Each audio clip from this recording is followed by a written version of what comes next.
So what I see with this particular church, which is so impressive, is they're investing in the things that the congregation are witnessing close up. So it's like the the treasure binding of the gospel. They've got the icons, obviously, and the chalice, and then they got the candelabras, and pretty much that's it. Or, they're probably going to be flowers, and their icons are just on a couple of easels, but they've draped them in some beautiful fabric.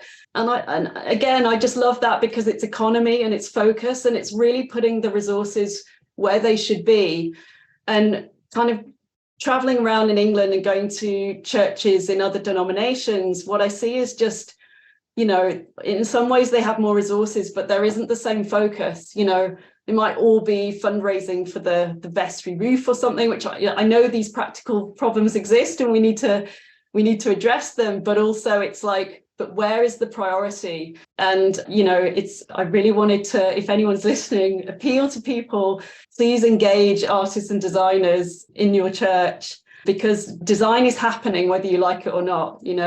I think you've talked about this, Jonathan, but you can't avoid design. It's going to work on your congregation anyway. So use it consciously.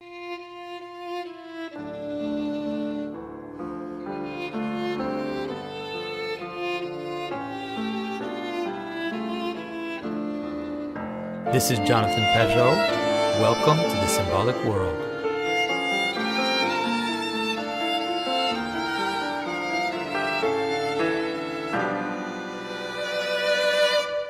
Hello, everyone. I am very happy to be here with Heather Pollington. If you've been following me for a while, you've heard me drop her name a few times. Heather is a designer. She has worked on several projects, very large movies that you've heard about.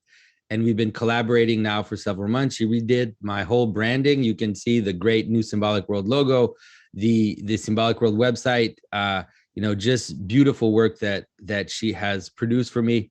But I thought it would be really interesting to discuss with her and look at her process, how she comes to her ideas, to her designs, how she takes a movie story and is able to create images and designs and sets based on that. So Heather, it's really great to have you with me today. Hi, thanks for inviting me. And so my first question to you is, how does one end up doing the things you're doing? Because it's very particular. It is very particular. So I studied similar time to you at art school as a fine artist. And I think pretty quickly I realized that the sort of contemporary fine art world wasn't really for me. And I was interested in filmmaking process, particularly. And I was lucky because at that time in Britain, the film world was kind of exploding because of the Harry Potter movies. And I was lucky enough to get my kind of entry-level role on the Harry Potter series. And that's where I learned the craft, really, with some of the best people in the world working at that time. The sets were very detailed. And that's really where I started out. And today I'm just going to take you through some of the films I've worked on. And kind of how we go about designing for films. Throughout the last 20 years, my role has been a sort of graphic artist, graphic designer, which means within the film art department, I'm responsible for anything that has like a graphic design, illustrative element. It could be like it might be a book, it might be branding within a film, like sort of branding for a Bond villains company. It could be a monogram for a medieval king, for example. So it's really varied. It depends what film you're on, different periods, and you really have to learn the language of that film right at the offset, and then you can start creating things in that language. And the languages are quite complex, which you'll see, because from the outset people think, it's a medieval film, but really that could mean hundreds of different things. So you're taking your cues from the director about what do we mean, what is the world we're creating, and it's always driven by the story we're trying to tell, and we're setting it within that kind of term. So we'll go through. But first I want to say that before I show you things, when I discovered your channel, like so much of what you talked about resonated with me, because there's a lot of similarities to the way that we work in film. I mean, we sort of work in the symbolic world generally. And also it's a world of visual hierarchies. And so a lot of the stuff you talked about with hierarchy really kind of chimed, and I'm going to kind of look at it through that lens because I thought it'd be interesting for your yeah, listeners. Because like you said, in some ways, the idea of making a medieval film, it's not just about making something medieval, it's to make it medieval within the purpose of the story itself. And so the sets and the images have to supplement or, you know, help the story. It's not just about showing a medieval castle, right? Or showing some medieval tapestry or whatever. Well, exactly. So, you know, what is the medieval world? It can be 100 different things. So we have to decide what it is that we're saying. And I'm going to also talk about the difference between history and story. What you'll find if you go on IMDb, you'll have a lot of experts saying, you know, this is historically inaccurate, which in some cases is true and mistakes get made, but quite often people will purposefully break with history in order to prioritize story. So we're going to have a look at that as well. So should I just share my screen? Yep. This is a diagram of the sort of hierarchy of props on the film set. And I've noticed, I've listened to a lot of discussions that you've had about perception and how we sort of experience the world, and how, you know, people that we know or things we care about will appear to us in detail, and things that we maybe aren't aware of, even though they're in front of us, we don't really see them. And actually that idea is formalized in the filmmaking process. So if you go onto a film set, we have a way of categorizing props. So hero prop would be, it's held by the actor. It has a specific purpose to tell a story. It's likely to be in close-up. It might be in close-up with the actor, or it could even be an insert shot where literally your prop is the whole screen of the movie. And that hero prop will contain lots of detail for the story. It might be a moment where you suddenly, you know, something is revealed in this image or this prop. So it's very important. A lot of time and energy is spent into getting those things right.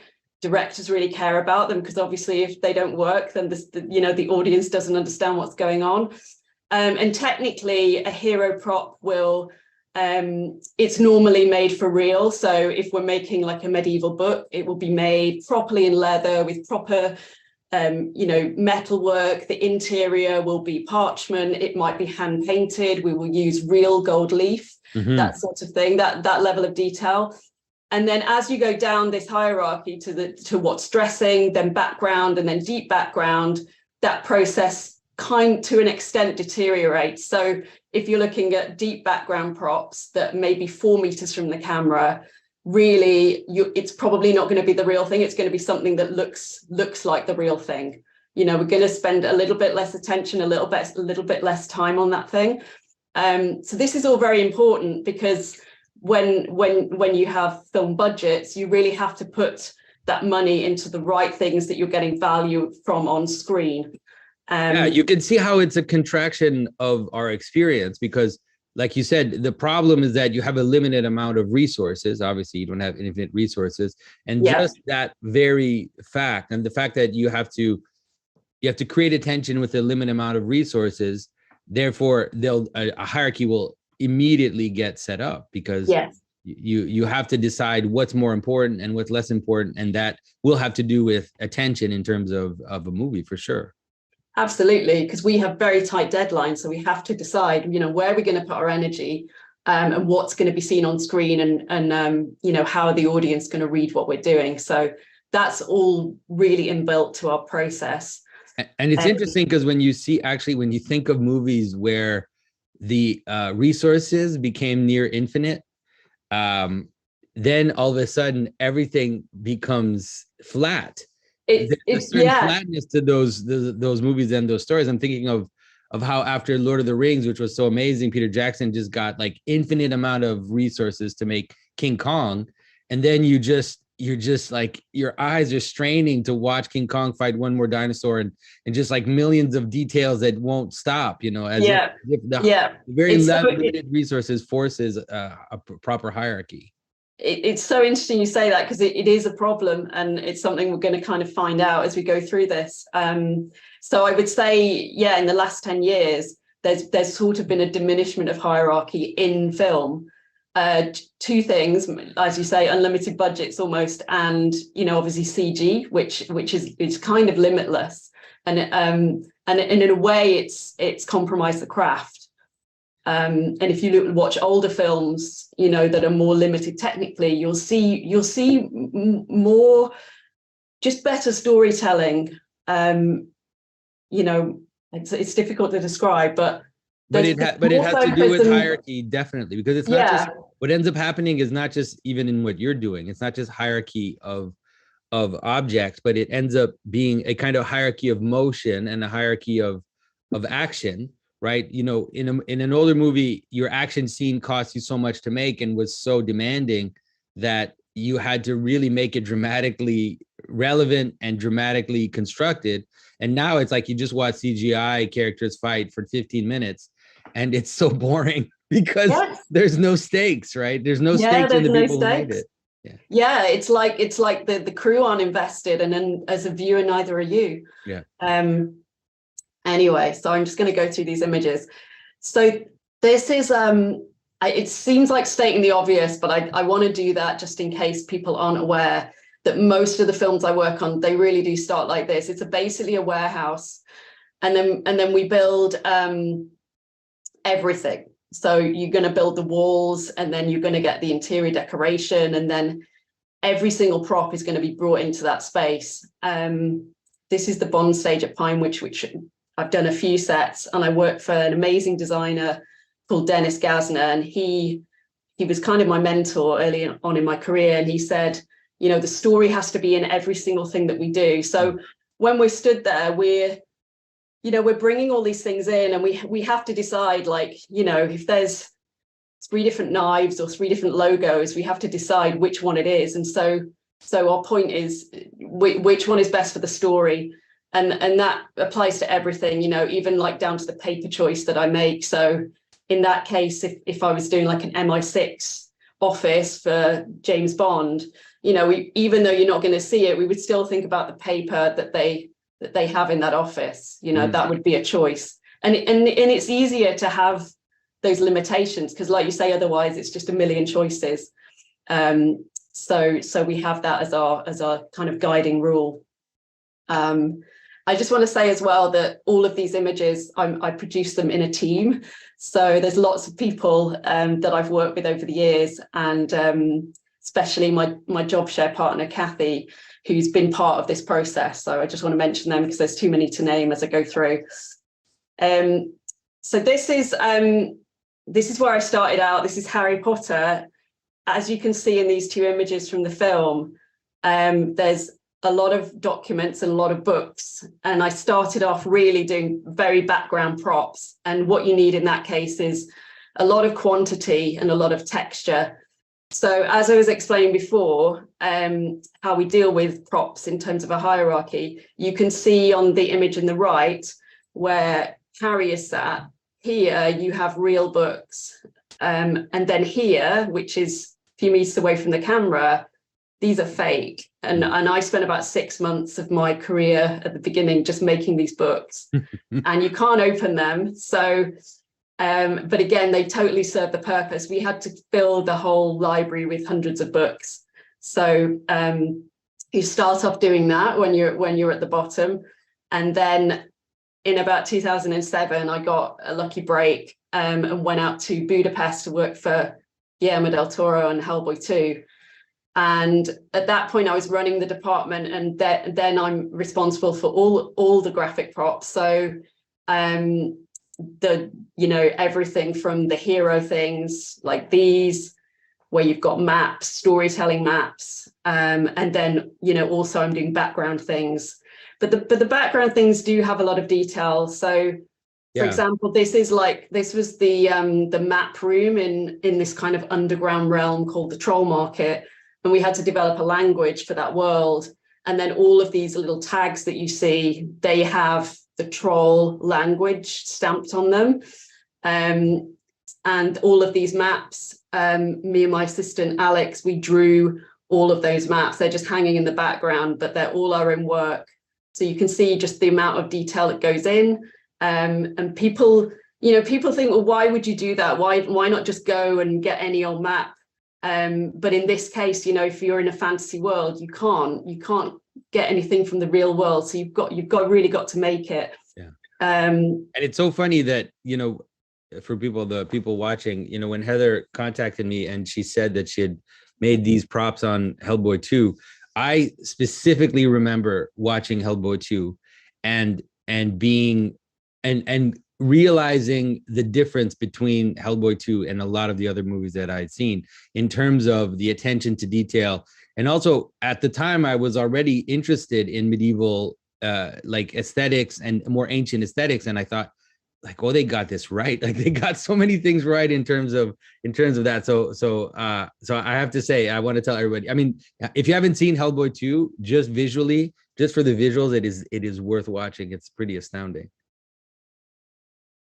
This is one of the hero props from Hellboy 2, and this, pretty much, early in my career, being given this was pretty amazing, because it's right in the first scene, and Professor Broom has this book, and it basically introduces the whole world of the Golden Army, and they use it as a portal for an animation. So it's in close-up. So this is one of the examples. This is my visual, which I just drew in a computer on the left. But then it did, get made by some bookbinders in Budapest and leather and everything. And I think it was interesting because I knew we were sort of in the medieval world, but you can tell by looking at it, the colors are pretty lurid. It's definitely in the world of fantasy. It's got a robot in the middle.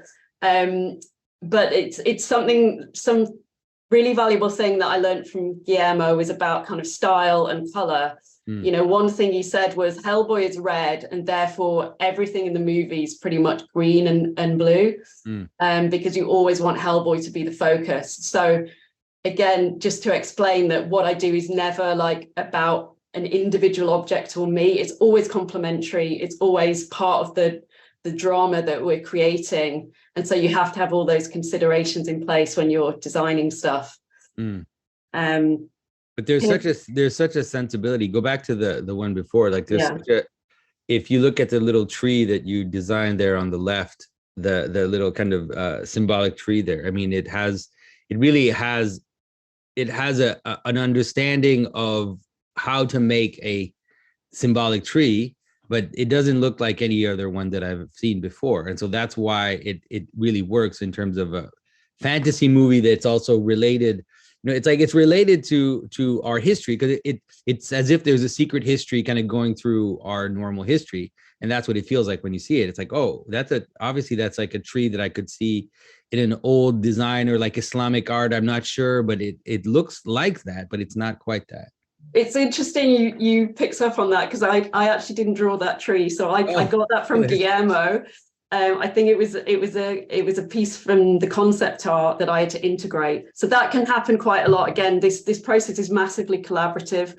And there's a lot of people involved. So sometimes you'll get given something. So that was the only thing I got, and then I developed the book around it. But like you say, there was already a good language in there that I could use and kind of extend out.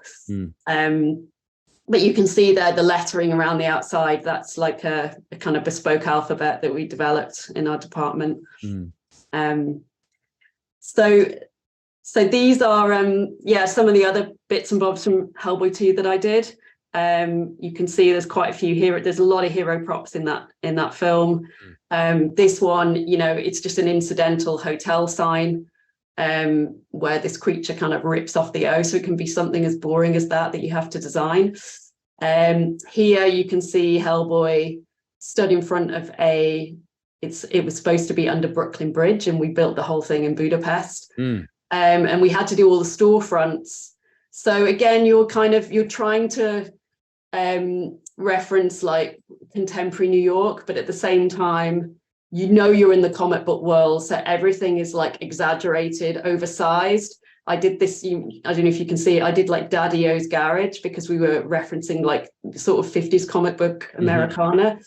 So yeah, it's really a world of its own, and you have to really get into that and think, beyond the script, really. Yeah. So after that, I did a couple of the Bond films, and these are kind of interesting because you might look at this image and think, you know, it's pretty boring, but it's actually one of the most interesting films. And the reason is, we're working with Sam Mendes. He was telling a story about London in 2012.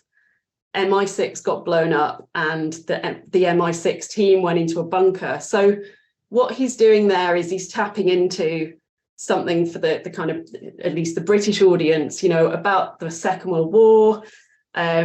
It's the narrative of kind of, you know, Bond being out of date, you know. So when I talked to him about what does this office look like, he wanted me to produce this file here.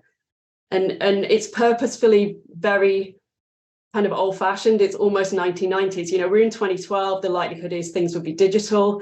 But again, you would select in terms of story that you would go towards the old-fashioned, towards the manual, in order to create a certain narrative about the world that Bond's in.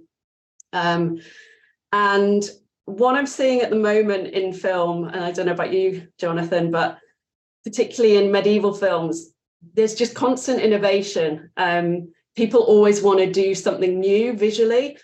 And the problem is sometimes we need to be conservative in design. Yeah. Now, in the case of Skyfall, he is in London and you see the world that he's in MI6, and then he travels to Shanghai. Yeah. And this is an animated jellyfish that he encounters, and there's a fight scene. So compared to the world we've come from, this world is very technologically advanced. It's alienating, it's strange. You've got this blue light. And so what Sam's doing is he's got these two contrasts.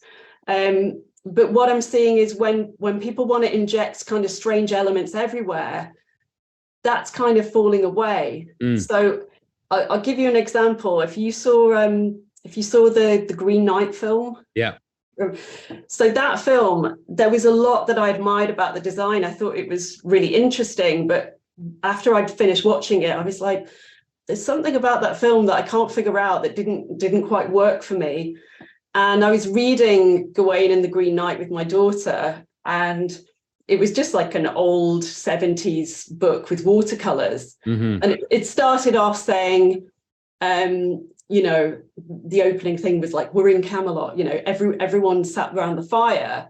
Okay, you're in the home state. And then suddenly like this Green Knight comes in on horseback, which is completely strange, right? And so there's a dramatic impact there because you have a conservative setting that is home, and then the strangeness comes into that. Yeah. But the problem with that film is that the setting of the round table is already alien. Yeah, it's already strange. It was like medievalism meets Star Wars, if you know what I mean. Or there was a globalist element to it. Yeah. So as we went in, I was like, wow, these visuals are stunning. But when the Green Knight came in, it just felt like more of the same. So I feel like it's something that is there, and I just wanted to show when it's done well, it really does work in terms of story. Yeah. And this is something that when I talk to people who go to films, they can't really articulate what the problem is, but they know if something just didn't quite work, or they're just like, oh, I didn't really get the story or whatever. So yeah, it just didn't land. You ask the person, you know, why didn't you like it, or did you like it, and they don't know why. They just know that they usually just say, well, you know, it wasn't that great or whatever. But I'm seeing more and more now. I'm aware of this thing. It's one of the reasons why that people need to be restrained sometimes, I think, in terms of how much they're innovating. Yeah, and when I see the two images you showed, the one of MI6 in the bunker, then I realized that using arches, you know, because you wouldn't have had to use arches, but using arches and brick and, you know, kind of that aesthetic is perfect for the contrast with this kind of high-tech world. Yeah, and it not only does it look like a bunker, but it looks old. Like it looks like an old basement from a 17th century building or something. Yeah, and it's built, you know, again, that's not a location. That was all done purposefully. It was really clever. Yeah. So I've just kind of made this point about the primacy of story over reality, and I just wanted to share this example with you. And a lady that does the same job as me called Annie Atkins, she's got a great Instagram, and she pulled up this example. And it refers to Titanic. So when Rose arrives in New York on a lifeboat, she looks out at a green Statue of Liberty. In 1912, the statue would have not been fully oxidized and should have been a copper color. And she shows the this postcard from 1912 of a copper Statue of Liberty. So if the director showed a copper Statue of Liberty, the audience would go, why is that brown? Yeah. Because their frame of reference is that it's green. Whereas if it's green, what the audience feels is home, you know, or America, or what, you know, whatever it is. So that's what we want. We're always going for the emotion with the audience.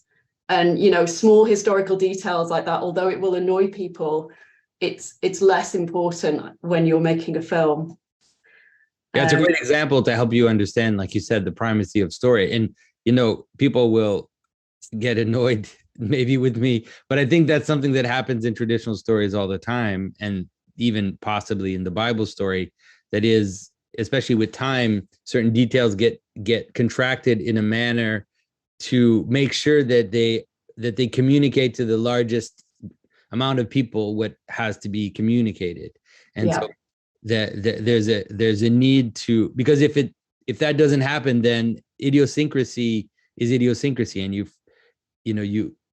don't have the same level of it, the same kind of attention to something strange and idiosyncratic than you do to something, like you said, that feels familiar. And so the example of the statue is a great one to help people understand. Yeah, it's really good. And you're absolutely right. So we're going to get onto some medieval things in a minute, but what I would say is, you know, say you're doing a medieval film, you can only really use examples that are going to be within the experience of your audience. Because if you pull something up from the 13th century that is no longer recognized, it's not going to work. Like, no one knows what that is. And like you say, it's jarring because they're like, well, you know, what's that thing in the background? So yeah, unless that's what you want to do, unless you want to create an otherworldly effect. Like, that's what I kept thinking about. Like, if I made a film in the Middle Ages, I would write it and I would make it in a way that would make the Middle Ages look like almost like how can I say this, like a paradise, right? Which would be surprising to people because they're used to making it look like dirty, disgusting, you know, place.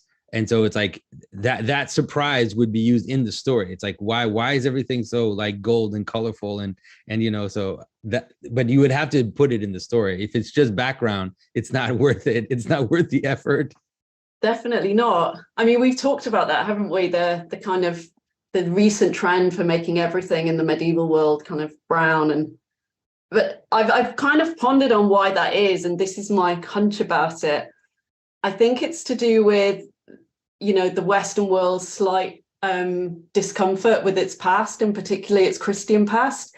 Because what I've seen on set is, if there's something like a prop that people aren't that pleased with, they'll get a prop guy to come and spray brown over it.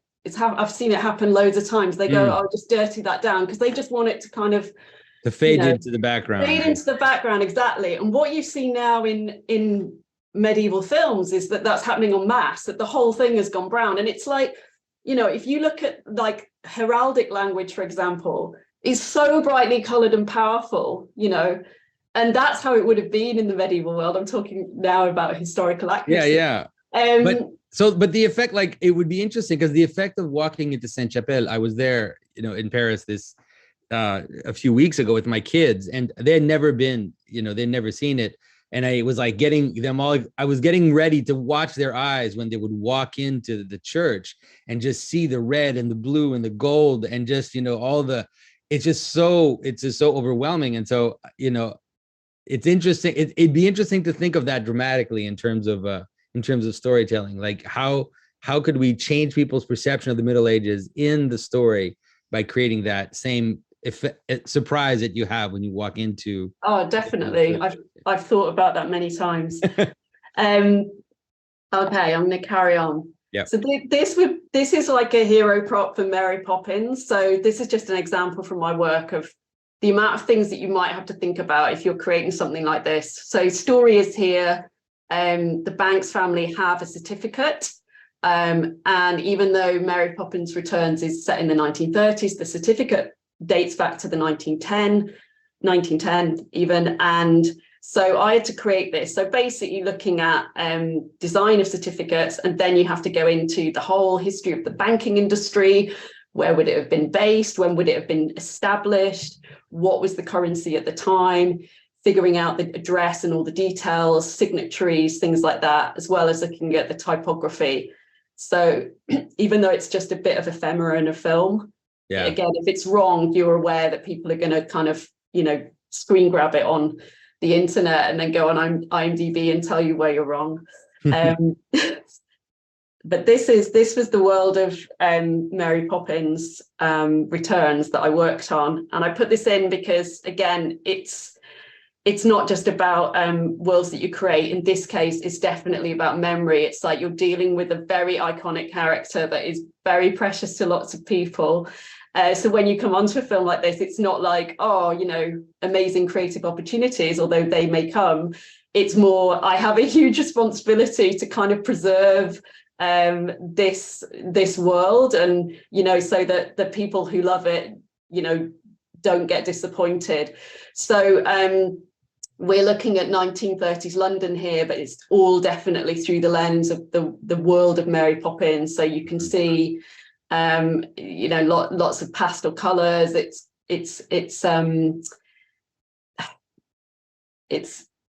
It's pretty light, these I had to replicate these blocks, these iconic blocks from the first movie. And then this, in that film, was the world of the villain, which was in the bank. So it was like bank signage, carpets, account ledger. And there's the certificate there, kind of set within the Mary Poppins kite. And that's part of the story there. And so to the medieval world we were just talking about. So this is a classic example. It's Maleficent 2. And I was really pleased to be asked to do this film because the designer wanted to do a brightly coloured version of the medieval world that was very much referencing the world of Disney. And I absolutely love early Disney. I love the Sleeping Beauty from 1959. So obviously you're looking at the original Sleeping Beauty cartoon, but because I have to make like real world examples, my approach was, right, I'm going to go into medieval art, kind of late Gothic, maybe kind of 14th, 15th century, and I'm going to try and find examples of Disney. And on the right hand side here you can see just a couple of my references. And it's interesting to see that they do exist. This image here, which is from 1470, it could be from an animation. It's so stylized. And so you're looking for overlaps there that are going to kind of,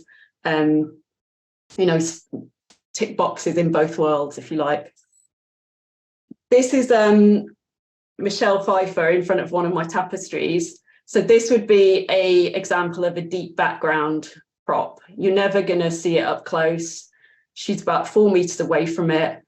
And it's complementing the drama. She's here like practicing her crossbow shot. And so what we've got in the background is, I did about 12 of them, a tapestry where a mythical creature's having its horn removed, and some of the others were like mythical creatures being killed. That was the narrative, that she was waging war on the mythical world. So you're going to use color, like obviously you've got the red, that's really obvious. And you've got the unicorn with its horn snapped.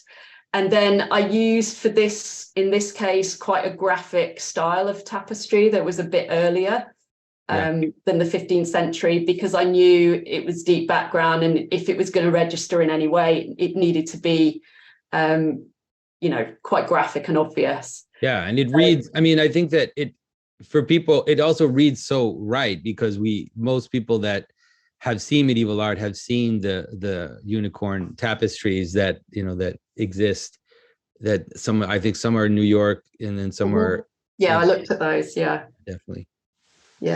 it's interesting because I read about the original animators at Disney, and they all went to look at those tapestries. Oh yeah. So they based the animation on the tapestries, and then I was here designing tapestries that were referenced in the animation. So there was a kind of a nice kind of circular connection there. But yeah, the other thing to consider is the costume. You know, she's there in a white dress, so if I'd done a light tapestry, it wouldn't work. Mhm. So have to do something where, you know, it's going to complement what she's wearing. This is a set from Maleficent 2. This is with studio lights on. So this is how you'll never see it in the film, but I'm showing it you like this so you can see all the details.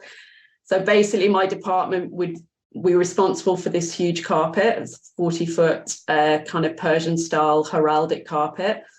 We were doing flags, we were doing banners, we were doing chair backs, plates, all sorts. It was like a banqueting sequence. So we would have all these elements made bespoke for the set.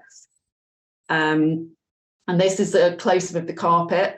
So, you know, if something's on the floor, it's not just deep background. It's not even on the same plane as your camera, really. Right. The camera's going this way and the carpet's here. So a lot of people will just say, you know, it doesn't matter. Just, you know, do something quick and easy. But I really wanted to draw this as a bit of a challenge. So I drew this in a computer. We printed it onto velvet. And I think at this point, you're really creating something for the crew and the actors. Mm-hmm. It's like I said, it's not really going to register on screen, but what's lovely is if actors and crew come onto a set and they see the amount of effort that different departments have put in, you know, to different things. And, you know, it's good for the project if people invest time and detail, I think. So the idea is that the animals are all being caught, like they're all chained up. Yeah, that's right. Sorry, this I used a heraldic language because we're in a kind of public space, and we wanted to make the point that, you know, in the narrative the Queen is kind of capturing the mythical creatures. Maleficent comes in and it's supposed to be quite a hostile environment, so I was depicting these animals, you know, with chains, which again is kind of, we've seen all this in heraldry. So again, you kind of select from heraldry the thing that suits your story. I'll zoom in on it if I can. You can just see. Oh yeah, wow. Like how many little pieces there.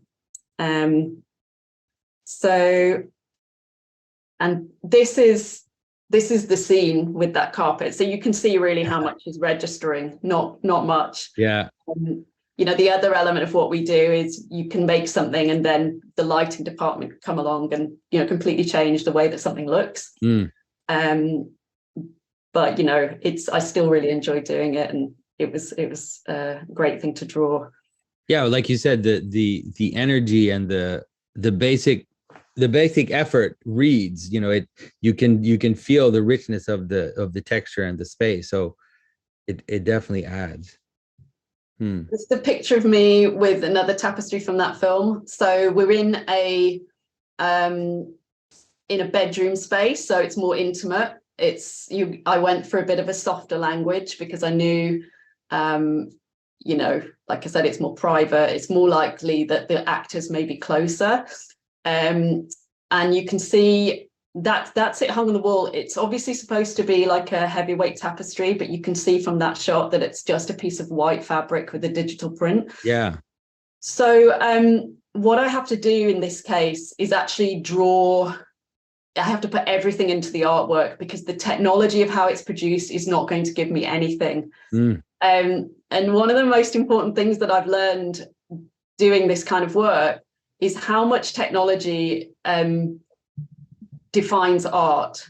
I think when I was like a fine artist, I used to think that the artist was everything and, you know, you could just make whatever you wanted. But things like tapestries are so driven by the technology. So when I was drawing this, I had to look into, you know, what were the limitations of the dyes, for example. You know, if you think about the red tapestry I showed you before, that's earlier, it's probably because they had like more basic looms, they had like thicker wool, you know, so the actual language had to be kind of simpler and more graphic. And then as you got to like the late 15th century, things were more sophisticated. And so you got like finer details, finer illustration, but they still only had like, you know, X amount of colors available. And the challenge for someone like me who's working on a computer is, again, just having infinite colors. You know, it's a problem. You have to limit yourself in order to make something that feels authentic. So, you know, sometimes when I've designed things, I'm like, it's not quite right. It's probably because I'm not sticking to the rules of the limitation of that technology. And so in this, you had to design you had to design it so that it looked like it was woven, I imagine. Yeah. So yeah, I mean, I can show you some details of it. So the way that it's drawn is basically in tiny lines. Yeah. Okay. So you couldn't draw like solid things. I mean, this is probably the best. Yeah. But you can see the way I've actually drawn in the woven lines in there. And yeah, that again with digital printing, it's something you have to do. This is a picture of it when it was installed in the set. Wow. Which again, it doesn't look like this in the film, but and I did that carpet as well. So, you know, big consideration with this is, where does the bed go? Where is this you know, curtain going? You've got to make the images fit around the architecture. That's very important. So, but still you have the animals with their yeah, you know, yeah. So it's subtle. A similar theme. Yeah, it's a similar theme to the one downstairs. Oh, and just to say, these trees here, they were kind of inspired by the original 1959 animation. And here it is in the film. So you can see Aurora and the Queen. And so the Queen's embracing her, but it's not genuine. And then you've got, you know, her dress is pink. And then I've got a pink rose in the background because her name is Briar Rose. And then you've obviously got this kind of chained swan here. Yeah. Which is obviously like a kind of reflection of the narrative. And that's, I mean, I think that for people, it's important to see in how subtle it is, right? Because it won't read consciously for people, but you know, when you add up all these very subtle connections in a story, that's when people get a kind of magical sense of coherence, even though they're not able to. And that's what, you know, like some of the symbolism that I point out, even like in Bible stories or in myth or whatever, you know, the explicit links I point out are perceived by people implicitly. People can perceive coherence. They can perceive analogical coherence, even though they can't explicate it. They just know that the story is good and they remember it, but they so like pointing it out is fun and it's wonderful because it helps people see how these things are built. But someone would watch the movie and get a sense of coherence without, if you pointed it out, like you said, oh, look at the same color of a dress and the rose and then the swan in the background. Oh yeah, okay, that makes sense. But they don't even need to see it for it to work. You're absolutely right. And whenever I meet people who've seen films I've worked on, I never want them to have noticed my work because if they've noticed it, it's probably a bad thing. You know, what you want is just for people to come out and say, I really enjoyed the movie. You know, that's what you want. And you don't want them to say, oh, I like that tapestry in scene 3. Because again, it really shouldn't be detracting from the actors, for starters. And secondly, you don't want that symbolism to be, you know, too overt because, you know, it's too much. Yeah. So yeah, you like things kind of being hidden. It's nice to hear you say that you think they're subtle, because I always worry like, oh, is that too much? But like you say, I think most people watching it probably wouldn't notice. No, but I definitely know. I mean, these are the things that I noticed, but I think most artists would have more sensibility to seeing that. Like I said, the work you did in Hellboy 2, I just remember because it seemed to me so rare that this type of detail was included in movies that it just really stood out for me.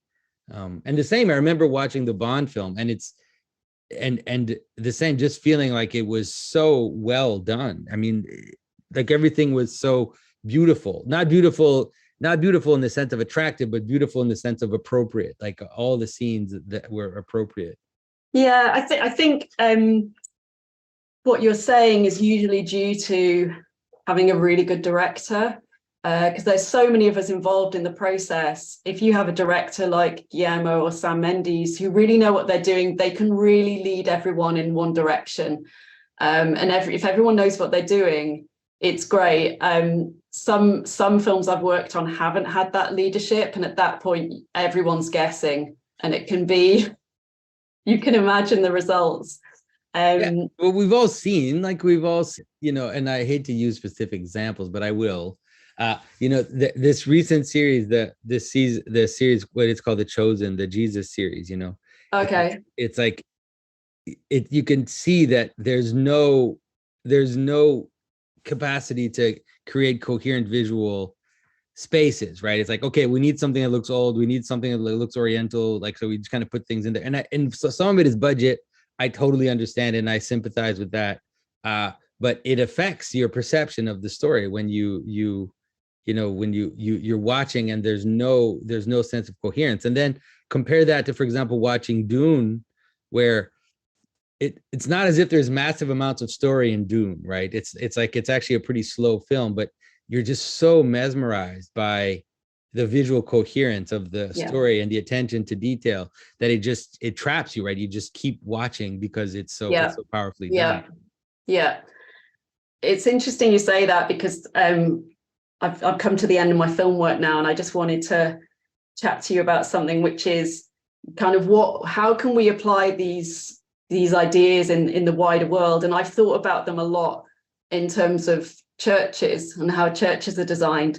Because of my background, whenever I go into a church, and I go into quite a lot here in England, I'm super sensitive to the way things are designed, and ornament patterns, that they're all transmitting information basically to me. And I've recently started going to a new Romanian Orthodox mission church, and I wanted to talk to you about it because they're a new mission. Their circumstances are actually quite compromised. They're hiring a church from the Anglicans. It's a big kind of 12th century Norman church on a hill, usual kind of setting in an English village. And they're kind of coming in a few days a week and setting up this Orthodox mission. But the way that they direct attention is absolutely masterful. And I go in and watch it, and a lot of the liturgy is in Romanian, but it doesn't matter because what they're doing visually is so captivating. And they basically do it with color and light. And for me, it's just an example that we can all learn from of, you actually don't need the Hollywood budgets or, the huge resources, because they don't actually have very much, but with what they've got, they're just using it really cleverly. And I think— I'm happy to hear that, by the way, because there are so many churches that don't do that, especially in America. And I have to say, maybe closer to me than I wish, where there's a desire to go over the top, because like almost to overcompensate for the lack of a good space. And so it's like, buying ornaments at Home Depot and gluing them on plywood and then spray painting it with gold paint. And you think, man, like, you just do something simple, it would be so much better, right? Yeah. So what I see with this particular church, which is so impressive, is they're investing in the things that the congregation are witnessing close up. So it's like the treasure binding of the gospel. They've got the icons, obviously, and the chalice, and then they got the candelabras, and pretty much that's it. Or, they're probably going to be flowers, and their icons are just on a couple of easels, but they've draped them in some beautiful fabric. And I just love that, because it's economy and it's focus, and it's really putting the resources where they should be. And kind of traveling around in England and going to churches in other denominations, what I see is just, in some ways they have more resources, but there isn't the same focus. It might all be fundraising for the vestry roof or something, which I know these practical problems exist and we need to address them. But also it's like, but where is the priority? Mm.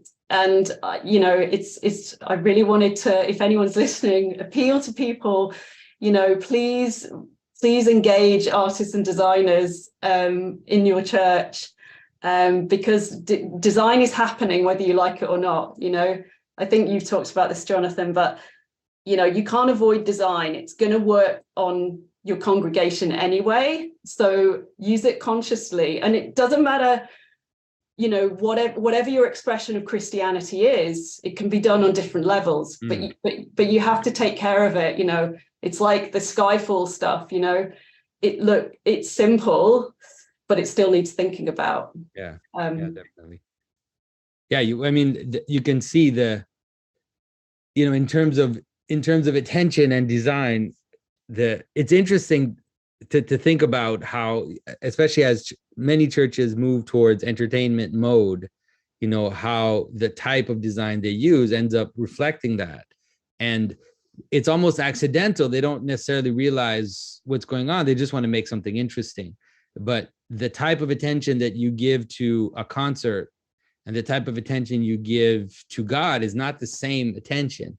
And so the danger of going bling, right, and having light shows and smoke and all that stuff, is that there is a type of attention, the type that you talk about, which is like a simple candle on a table and let's say just a bit of light coming in from a high window that has a transforming effect that's subtle, but has more to do with the type of transformation we need to do in ourselves, like the type of attention and transformation we need to have than being overwhelmed by a massive sound system and electric guitars. Absolutely. Yeah. Right. All right. So now we're going to talk about world. All right. And so this is like a big deal to me because the Symbolic World branding, as some of you know, some people were very attached to it, but it was done very rapidly and with a bunch of different people and kind of chaotically in some ways. And so although I did like the image of Adam and Eve, there was something about it which was too much. It was too much detail and everything. So I've been thinking about I'd been having the desire to create something more simple, more encompassing in terms of, it's weird, like even this image, the Symbolic World, I had these t-shirts printed. I gave the t-shirt to one of my kids and they're like, well, I'm not going to wear that, Dad. There's like naked people on the image. And I thought, wait, oh yeah, that's true. I didn't even realize just how there's a little too much in it. And so Heather contacted me and said, she liked the channel and that if I would like, she would help me to kind of redesign some things. And so I was super excited because I saw her work. And so we're going to take you kind of through what our thinking was and what we wanted to do. So, all right, you can go now, Heather. This is exciting to me. Okay. Right. So the first thing to say is there was already a logo, which is really important because, again, there's an expectation from your audience about what the Symbolic World is. Like whatever you say about that logo, it was established. And so in very basic terms, I had to think about like, what is the atmosphere of the channel? And from what I remember about your intros, it was like a black world. There was a kind of glittering gold thing. And there was quite a lot of dimension. You'd done some quite cinematic stuff. So, the danger is if I came along with my ideas of like what I think you should do and design something like slick vector graphics, like your audience basically switches on the day that it launches and they're like, where are we? So you have to honor in the same way, with Mary Poppins or whatever, you have to honor what is kind of in the hearts and minds of your audience already. And what are they used to? And so you're evolving something. You're not kind of starting from scratch. You're going, here's some elements that work. Let's keep hold of them and let's kind of build on them. So if I look at this logo here, actually, I really liked it. But the main problem looking at that technically for me is that all of the kind of identity and detail was in the back image and the lettering. I don't know how you did that, but I didn't do that. That was the people who made my website who just put that Yeah, up. okay. So there hadn't been that much consideration. Not much consideration at all. No. And, you know, that's your title. And it's a really brilliant title, The Symbolic World. So it's like, okay, so we really need to do something with the lettering and sort out the hierarchy. Because again, problem is you've got thing in the forefront with no information really. It's a strange kind of 1980s white typeface. And then the thing at the back has all the identity. So we need to flip those around. So it's just working better. So you came to me with this brief of Norman Sicily and the Peridexion tree. So maybe we can tell people a little bit. I just want to maybe tell people about the Peridexion tree and why, what I wanted to do with that, because I know some people are looking at the new logo and wondering like what's going on with the new logo. So right. the Peridexion tree is a medieval legend about a tree that exists in the East. It's a tree in India or somewhere mysteriously in the East. And this tree is special because under the tree, there's a dragon that just kind of hangs out under the tree. And then there are doves that land in the branches of this tree. And while the doves are in the shadow of the tree, then the dragon won't harm them. You could even say that in some ways the dragon protects them because the dragon is scaring off any other predator for the tree. But as soon as the dove leaves the shadow of the tree, then the dragon will eat the bird. And so to me, this was such a powerful image of symbolism. It contained heaven and earth. It contained this heavenly influence that comes down on the structure of a patterned tree. And then the monster at the bottom that is both a gargoyle, but also the monster that will devour the pattern if you're not careful and you let these higher influences leave the shadow of the pattern. And so it just seemed like a beautiful, simple cosmic image that had a lot of visual potential to it as well. Yeah. So it's a complex thing. I think, you know, it was challenging in lots of respects because you have quite a long title. And what you'll usually see in brands is if you have a long title, you have a very simple image, or you'll have a very complex image and a short title. So there was a lot to deal with here, and it's one of the things that I struggled with initially.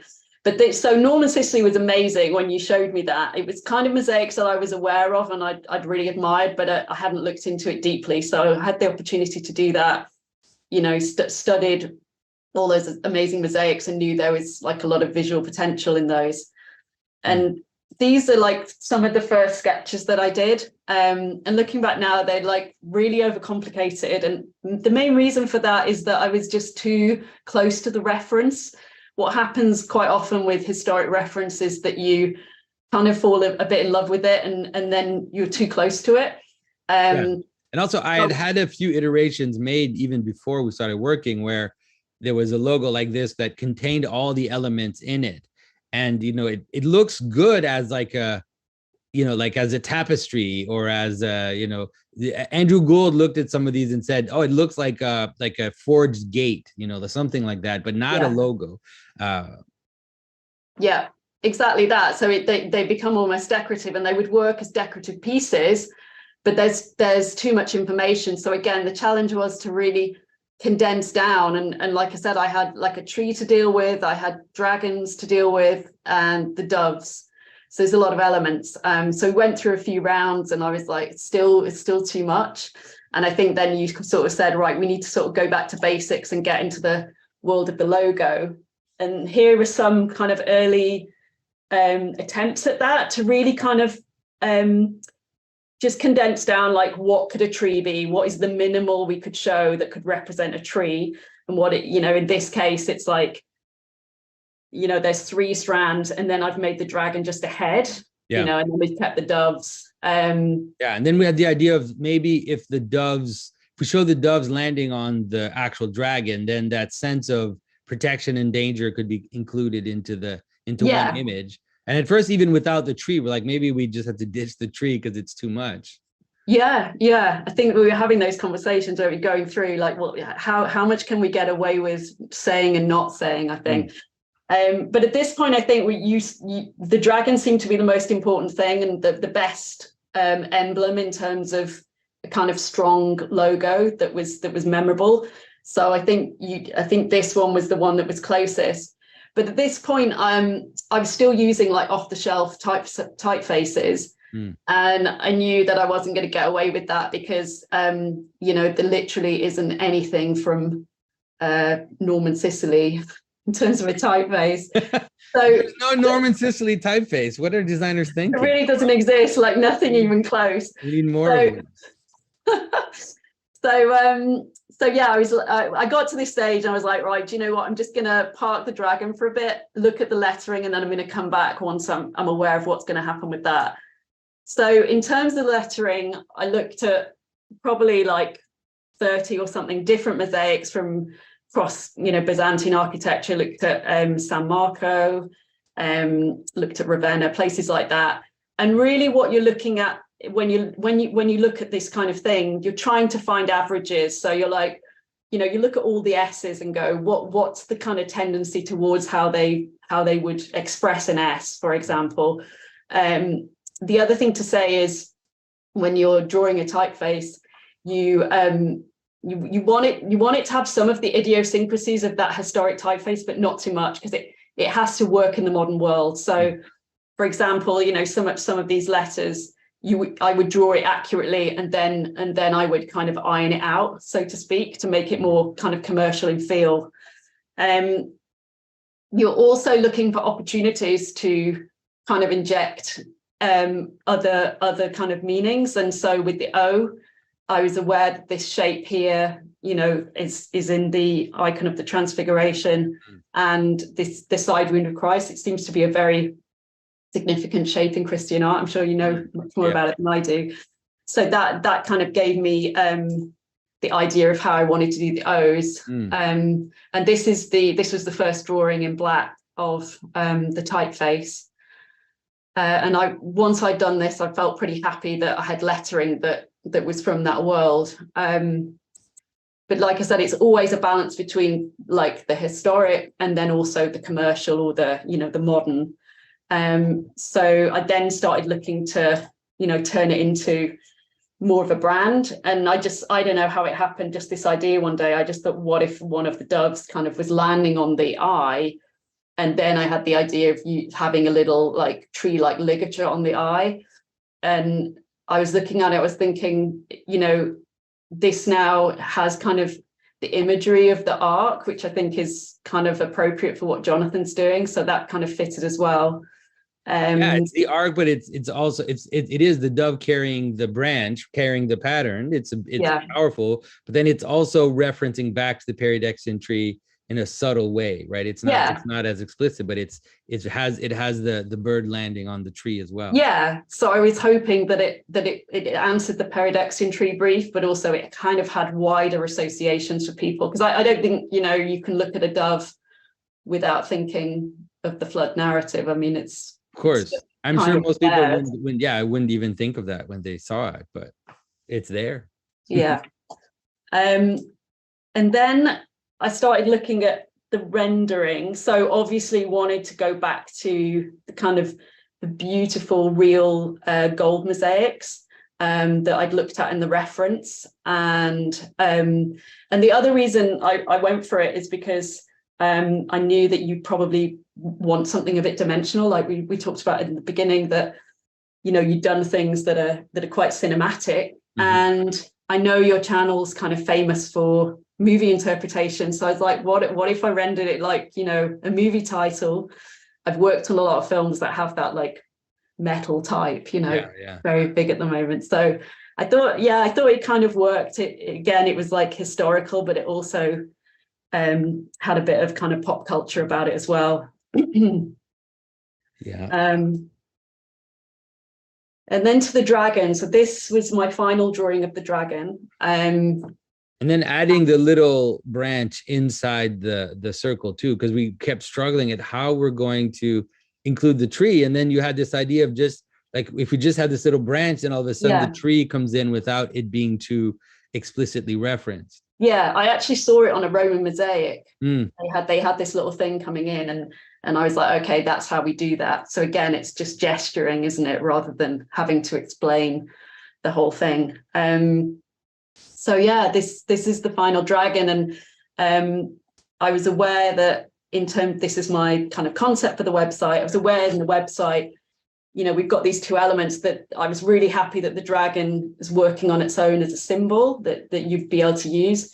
But in terms of the website, we might want to have two elements together. So again, you're thinking about hierarchy, you've got the title, and then the dragon becomes a watermark. So, as for you as my client, I'm trying to give you as many different opportunities because you've got many kind of applications. You might be doing t-shirts, and so you're giving people a kind of set of assets that they can then adapt. So I felt like, that was going to kind of serve those purposes. And yeah, so this is the actual website, which is now live and looking great.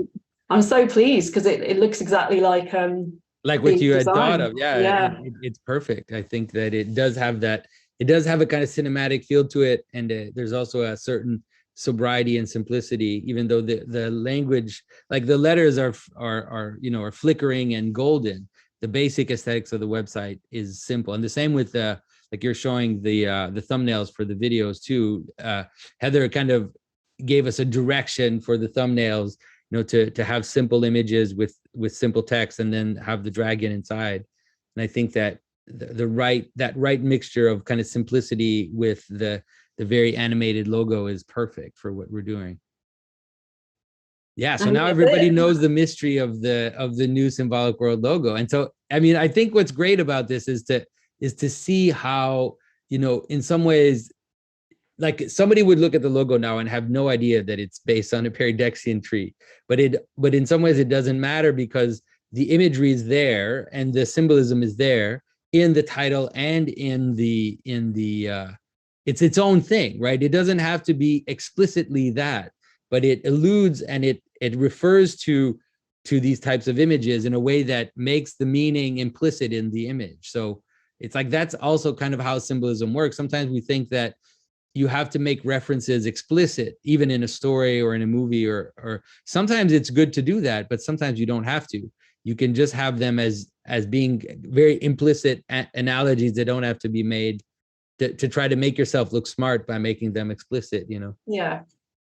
I'm a big fan of things that are suggestive, and I think, it's ended up being really interesting. I mean, one thing I forgot to say about the dragon is, the way that I designed it, I really wanted it to be like a real hybrid creature. It's like the wing is feathered. It's not like a standard dragon wing. But one of the challenges was I looked into the Norman Sicily, and you can't really find any dragons in that world. They're much more like griffins, because that world was looking much more towards Islamic art in the East and those influences. And we looked at like Mesopotamian dragons and things like that. So it was always going to be a hybrid dragon. And so, I had the feathered wing, and then, the tail is almost like a sea serpent. So it's almost like kind of three creatures stuck together, which for some reason it's perfect. Right. I mean, it's more like, because the dragon, and I think that's one of the things we were butting up against, is that the dragon in Western thinking is so tired in some ways. Like in fantasy, it has become so tired that, proposing more of a kind of griffin dragon is still the same idea as the dragon. It's the same thing, but it has a freshness to it that makes you notice it differently than if we'd used the medieval dragon, then it would have been like Dungeons and Dragons. It would have been all these images of Game of Thrones, and all these types of things would have been rising up to people's minds, and that's not what we wanted. So because I think modern day medieval films are showing dragons in a particular way that we're all used to, as you described, like leathery wings, maybe their scales.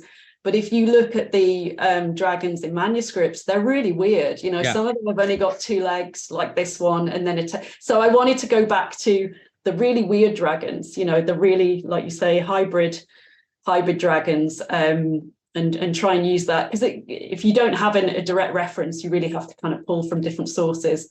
So I hope it's kind of unusual in that way.